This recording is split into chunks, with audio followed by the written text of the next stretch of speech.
Salut tout le monde, c'est Simon. On va terminer notre petit tour européen pour les matchs de la semaine prochaine. On termine bien sûr par la LDC, la Ligue des Champions. On aura fait la Ligue Europa Conférence, la Ligue Europa et on termine par la Champions League. On fait un petit tour des résultats d'il y a 15 jours avant pour commencer. La journée de mardi, c'était imperfect. Il y a eu que Lens. Lens, le qu'a fait 1-1. Moi, j'aurais pu l'emporter, hein. Moi, je trouve sur le match aller, ça s'est pas joué à grand-chose. Donc voilà, c'était vraiment parfait. L'Inter, bon, c'était ric-rac quand même. Le Bayern, le BTTS, il passait facilement. Naples nul au vu de la physionomie du match, on s'en sort très bien, mais bon, le score exact. Au final, il est passé. Manu, que dire, là, c'est vraiment un miracle qu'on s'en sorte avec le penalty détourné par Onana dans les arrêts de jeu. L'over de but assez Arsenal, il passe assez vite. Et là, il y a le score exact aussi qui est tombé. Braga contre le Real, bon, c'est passé. J'avais mis 3-1, je crois, pour le Real. Benfica contre la Sociedad. La Sociedad a bien marqué. Et là, j'ai eu la bonne grosse surprise, la victoire de la Sociedad. Bah, je suis plutôt content parce que celle-ci, il n'y en a pas beaucoup qui l'avaient pronostiqué. Donc voilà, c'était pas mal. Ensuite, mercredi, c'était un peu moins bien. Bon, Barcelone, je les avais mis, mais bon, l'handicap, il est pas passé. Paris-Milan. Milan, très très très très décevant. Ils ont eu quand même pas mal d'occasions, hein, moi je trouve. Ils font vraiment strictement n'importe quoi. Newcastle, qui a fait deux ou trois bords, c'est pareil. C'est incroyable qu'ils arrivent même pas à s'en tirer au moins avec un nul. Après, tout le reste est passé. L'Atlético, on s'en sort bien, ils se sont pris un rouge en fin de match. Porto, très très très facilement. Leipzig, facile. City, facile. Et l'over de but du côté de Feyenoord Lazio, facile aussi. 80% de réussite, hein, pour la LDC, c'est juste nickel. Dans les trois championnats, en fait dans les trois compétitions européennes, ça fait un total de 73% à cause de la Ligue Europa qui a un peu flingué les taux. Mais au final, les taux restent très très bons. Donc c'est parfait. On attaque maintenant les matchs pour la semaine prochaine. Le groupe A, certainement le plus compliqué pour moi, hein, sur le papier. C'est peut-être le plus compliqué à pronostiquer la semaine prochaine. Ce sera plus simple les semaines d'après, mais là, je crois que la semaine prochaine, c'est un peu showtime. Le Bayern qui a gagné ses 3 matchs avec 9 points, Galatasaray avec 4 points, Galatasaray qui aura perdu des points contre le Bayern et contre Copenhague à domicile en ayant fait les deux fois des matchs meilleurs que leurs adversaires. Le Bayern n'a clairement joué que la deuxième mi-temps. Franchement, la première mi-temps de Galatasaray, ils doivent mener de moins de buts d'écart, clairement. Copenhague, après, bon, ils s'en sortent vraiment pas bien aussi du côté de Manchester. Ils ont été la meilleure équipe sur le terrain, eux aussi. Le premier match, moi, je vais quand même partir sur quoi? Je vais partir sur le Bayern, j'ai pas le choix, en fait. C'est peut-être la seule équipe qui finit tout le temps avec 18 points tous leurs matchs, tous leurs tout le groupe de Ligue des Champions, même si franchement je les trouve pas terribles, hein, cette saison, moi, le Bayern. Je trouve qu'ils concèdent beaucoup trop d'occasions et que défensivement c'est pas la folie. Je pense que là contre Galatasaray, qui eux c'est pareil, qui a vraiment une défense très très friable, ils devraient faire le taf. Je suis parti sur un 3 buts à 1 pour le Bayern. Le match après c'est même beaucoup plus dur. C'est Copenhague contre Manchester. Copenhague qui avait perdu 2-1 à domicile contre le Bayern, mais c'est pareil, c'était contre la physionomie du match où ils ont eu les meilleures opportunités dans toute la rencontre. Là, contre Manchester, je pense que si Tonag, essayez de regarder juste ça, parce que je pense que si Tonag, il fait une contre-perf, là c'est contre Fulham, et il joue à Fulham là. Je pense que s'il fait une contre-perf, il va dégager. Donc voilà, s'il change de coach, j'imagine qu'ils vont gagner contre Copenhague. Mais s'ils restent avec Tenag, je pense qu'ils vont gagner, ils gagneront pas du côté de Copenhague. Je trouve que cet entraîneur est pas bon. Il devrait vraiment se faire jeter. Je comprends toujours pas pourquoi il est encore là depuis tant de temps. Ça fait très longtemps, déjà l'an passé, que c'était vraiment un jeu médiocre à Manchester. Il gagnait beaucoup de matchs très ric-rac à cause qu'il y a quand même pas mal de talent, on va dire. Bruno Fernandez, il les a pas mal aidés, même si pour moi, je crois que Bruno Fernandez, tu mets un joueur un peu physique sur lui, il n'existe pas. Mais bon, ça, c'est pas la question. Concernant ce match-là, du coup, je vais faire confiance. En fait, que Copenhague marque au moins un but. Je pense qu'ils peuvent le faire. Contre cette équipe de Manchester, si friable, que ça soit défensivement et même en tout, quoi. Je les trouve vraiment pas bon, Manchester, cette saison. Je suis même parti sur un nul au final. Le groupe B maintenant, c'est le groupe du Racing Club de Lens. Le Racing Club de Lens qui pour le moment est deuxième, hein, c'est quand même magnifique de se retrouver là, même si ça va être difficile de garder cette deuxième place jusqu'au bout. Surtout quand on voit qu'ils se déplacent du côté du PSV. Arsenal qui a fait le taf. Ils ont fait une défaite contre Lens et ils ont fait deux victoires contre le PSV assez facilement et contre Séville beaucoup plus difficilement, surtout en première mi-temps, ils n'ont pas existé. Mais en deuxième mi-temps, elle était vraiment à sens unique, elle était vraiment au sens enfin pour les Gunners, quoi. Donc le premier match est PSV contre Lens. Là, je suis parti sur quoi? Je suis parti sur le fait que pour le moment, pour les deux équipes, oh non, je crois, non, PSV n'a pas marqué à Arsenal, mais Lens, ils ont marqué à chaque fois, que ce soit contre contre PSV, Arsenal ou Séville. Donc là, je les vois aussi marquer du côté du PSV qui encaisse beaucoup, beaucoup de buts. Et je vois pas le PSV ne pas marquer non plus devant son public qui va être chaud bouillant.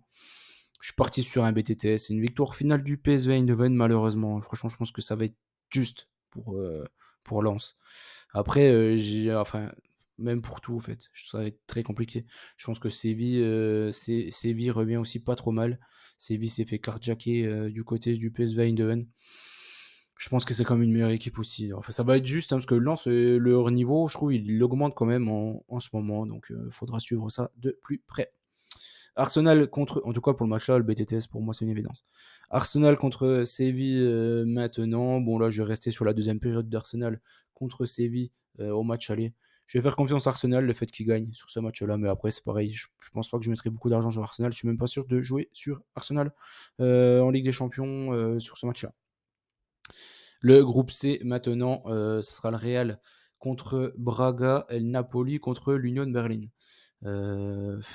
Que dire sur ça? Il y en a Braga qui a eu plus le ballon et tout contre le Real, mais bon, voilà, c'est pas des tueurs devant le but. T'as le Napoli qui a fait un petit carjacking du côté de l'Union Berlin.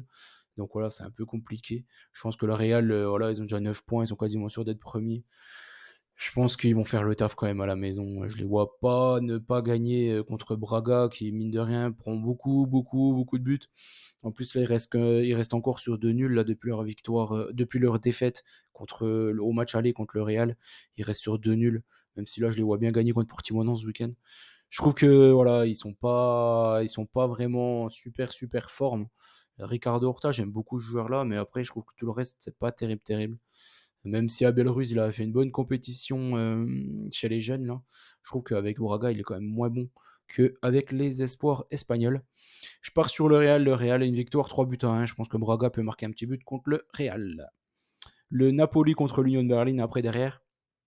J'ai un peu peur du fait que c'est Rudy, quoi, du fait que Rudy est encore là. Mais ouais, il devrait quand même faire le taf à la maison.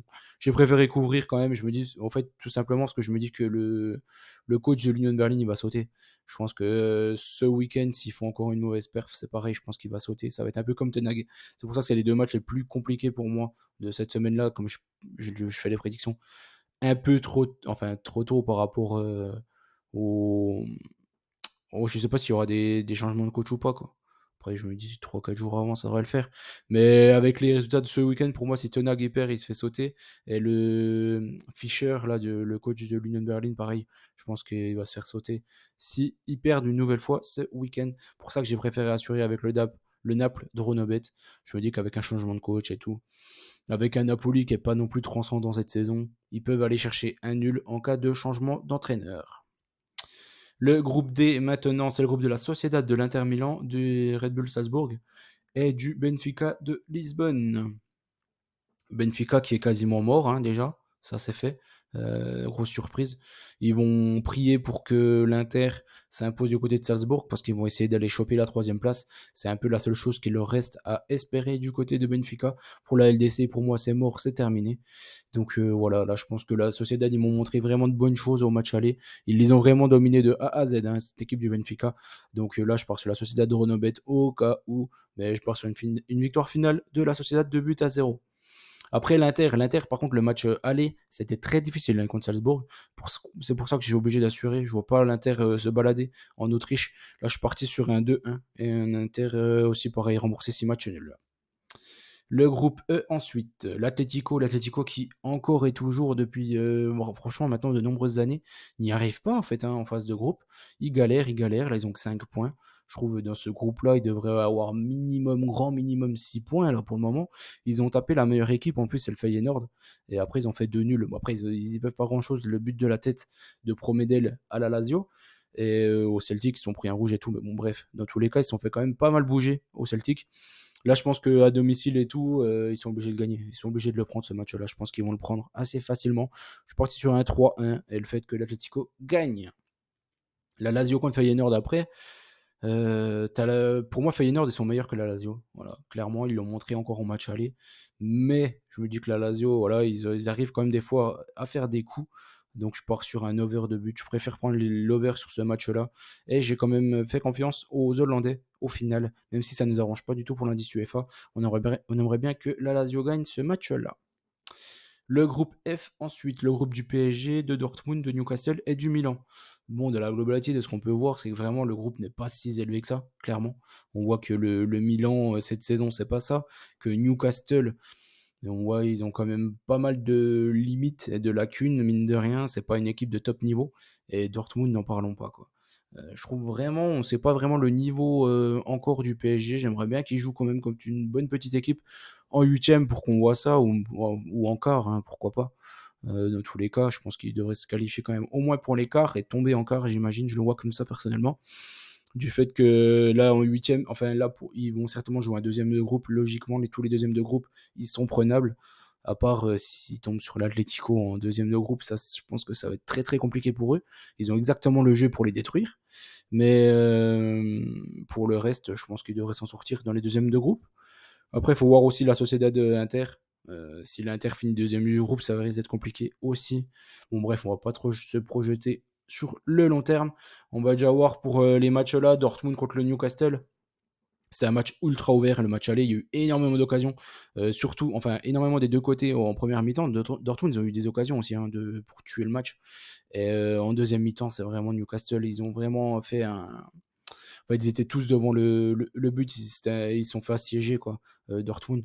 Donc là, sur ce match-là, je pense qu'il y aura des buts. Il ne va pas y avoir 1-0 comme au match aller. Je pars sur un over 2, over 2 buts, pardon. Over 2 buts, une nouvelle fois. Et une victoire finale de Dortmund. Mais pareil, je ne vais pas m'avancer sur le vainqueur de ce match-là. Je suis sur Dortmund du fait à l'aller, ils ont gagné. Il reste quand même sur quelques bons petits matchs. Je trouve que Julian Brandt, il est un peu on fire en ce moment aussi. Donc voilà, je trouve que Füllkrug leur fait aussi beaucoup de bien dans le jeu de déviation, etc. Je trouve que Sébastien Haller n'est pas terrible. Donc voilà, il leur fait pas mal de bien. Et le petit Nmecha là, au milieu de terrain aussi, il est pas mauvais. Donc voilà, je vais leur faire confiance. Après, ils ont vraiment pas une défense terrible, hein, franchement, le Dortmund. Que ça soit Hummels, Süle, Schlotterbeck, je trouve que ça fait beaucoup d'erreurs, beaucoup, beaucoup d'erreurs. Et puis il y avoir un péno à tout moment avec eux. Donc je me méfie toujours de cette équipe.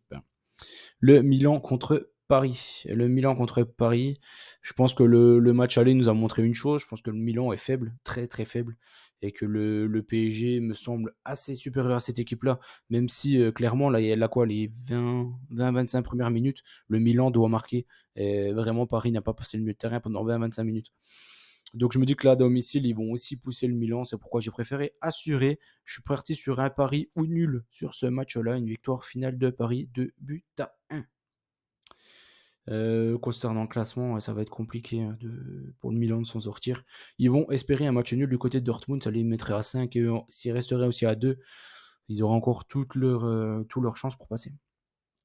Le groupe G maintenant, c'est le groupe le plus déséquilibré, le groupe le plus nul, quoi, du coup. City, Leipzig, les Young Boys et l'Étoile Rouge. Bon, là, franchement, j'ai pas fait dans la complication. Je suis parti sur City le premier match, grosse victoire 4-0. Je pense que là, ils vont les exploser. Et, il y aura certainement du Haaland qui vont aussi essayer de marquer à minima un but. Je pense qu'il va essayer d'aller chercher son petit doublé là aussi, encore une fois. Et l'étoile rouge contre Leipzig, là, j'ai pas voulu prendre Leipzig parce qu'en ce moment, c'est mi-figue, mi-raisin, comme on dit avec Leipzig. C'est pas mal offensivement, mais défensivement, c'est pas terrible. Et l'étoile rouge, comme ça, à domicile, ils ont quand même des bons petits joueurs, même si moi, ils m'ont douillé, je les avais joués en championnat contre Topola, justement, le TSC. Et ils ont fait un partout, ils ont dominé tout le match. Ils ont mené 1-0 à la 86e. Moi, j'ai éteint, je pensais que c'était plié, comme ils n'ont pas existé, Topola. Mais au final, ils se sont pris un rouge dans les dernières secondes, ces abrutis-là. Mais bon, c'est comme ça. Ils ont quand même Crasso, Olayunka, et le troisième larron, c'est Sheriff Ndiaye. Je pense qu'ils ont quand même du taf. Hein. On faisait quand même du matos devant pour essayer au moins de marquer un petit but. Contre Leipzig, je suis parti sur un 2-3. Je vois beaucoup de buts dans ce match-là. Surtout que Leipzig, au final, même s'ils font 2-2, ils s'en foutent un peu, hein, ils sont sûrs d'être qualifiés dans ce groupe-là, et ils jouent clairement pas la première place, hein, elle est inaccessible contre City. Le groupe H maintenant, c'est le dernier groupe. Barcelone qui fait un sans faute pour le moment. T'as Porto derrière, t'as le Shakhtar et Antwerp. Bon, ça devrait pas être super compliqué. Là, je suis parti sur le Barça, une petite victoire une nouvelle fois parce qu'ils mettent jamais des tôles. Je suis parti sur le même score que le match aller, 2 buts à 1. Bah après, voilà, ils peuvent faire un nul. Le Barça, au final, ça leur importe pas beaucoup, quoi. Franchement, c'est pas terrible. C'est pas terrible, ça comme bête. Je suis pas sûr qu'il y ait beaucoup de choses à prendre. Pourquoi pas tenter le fait que le Shakhtar marque un but? Logiquement, il pourrait marquer aussi. Porto contre Antwerp, là, franchement, on a bien vu au match aller qu'il n'y a qu'une équipe. Antwerp, ils menaient et tout, et Porto, ils ont décidé de commencer à jouer au foot et ils les ont explosés. Donc, je pars sur Porto gagne 3 buts à 0. Je pense qu'il n'y a pas photo entre ces deux équipes-là. Et Porto, cette saison, ils sont plutôt pas mal. Franchement, plutôt pas mal. Grosse équipe, mine de rien, même s'ils font pas mal aussi d'erreurs défensives, mine de rien. Le premier but, par exemple, c'est un cadeau de Stakio qui se rattrape derrière, mais c'est un cadeau. Donc, voilà. Pour les bêtes, mardi, mercredi, je vous ai présenté ça comme ça. Du coup, pour mardi, je pars sur Porto. Porto, je pense qu'ils vont gagner assez facilement. Pourquoi pas tenter un handicap aussi? Ça, je vous laisse faire. Et Paris au nul. Je vois pas Paris perdre du côté de Milan.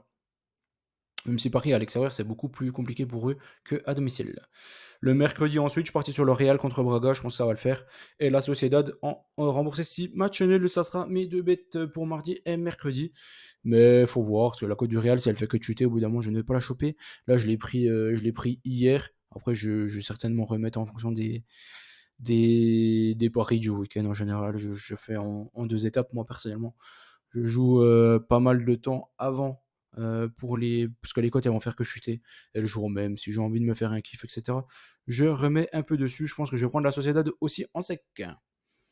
Voilà, j'espère que la vidéo vous a plu. On a fait le tour de toutes les compétitions européennes. N'oubliez pas les petits likes pour la route.